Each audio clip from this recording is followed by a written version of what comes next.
on my thing, and then we're going to shift over to the newsletter just for some undercard, the super hardcore of hardcore, get the undercard stuff.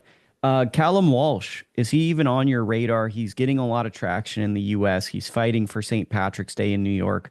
But like, where's your excitement around Callum Walsh, and what are your thoughts on him? I feel a little bit disappointed that we don't get that level of exposure to him over in the UK. Like he's an Irish fighter, like that's based in the US. That's doing good things, and he's fighting a guy in Dean Sutherland who I know quite well, who I know from the domestic circuit in the UK quite well, who I think is getting a huge opportunity. I think this is a massive opportunity for Sutherland. However, I do feel like he's going into the lines down a little bit with Walsh, and I think with it being the time of year that it is, the celebration that it is, the location that this is taking place, everything really favours Walsh to go in there and continue his good run of form that he's on at the moment. I've enjoyed him so far in his career. I'm looking for that move forward now. I'm looking for that next stage, that next level. I do think he's got the potential to be involved in big fights and world title fights. It's just, again, we just don't know how far this guy can really go until they start really challenging him. I think Sutherland is a viable opponent.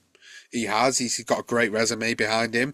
But the problem is like when you match these fighters up, especially when you're taking someone like Sutherland over to the US, who not many people will really know Sutherland.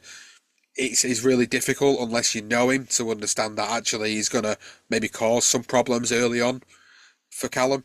But ultimately, I think Callum's just got too much about him, where I think he will dispose of Sutherland in his fight, and I think it'll be a good St. Patrick's Day weekend celebration for him. One thing I've heard about the opponent of Walsh is he throws a lot of punches, and that judging could be a factor in this. Just that the judges need to be able to see what clean and accurate punches are. Can you speak to if you could see that being a thing compared to Walsh's power? What do you think? Which do you think's a bigger storyline? Can he take Walsh's power or the clean and accurate punches or volume of this opponent? I think it's probably going to be more based around Walsh's power. I think with his recent run of form, he's starting to really hurt the opponents and take them out. I think that's really going to be the narrative of the story here.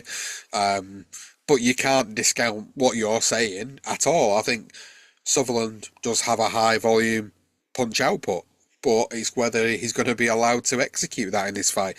And also, he is going onto away soil. He's coming into technically home turf, so to speak, with Walsh. So it's going to be more difficult for Sutherland if he is going to get a victory here.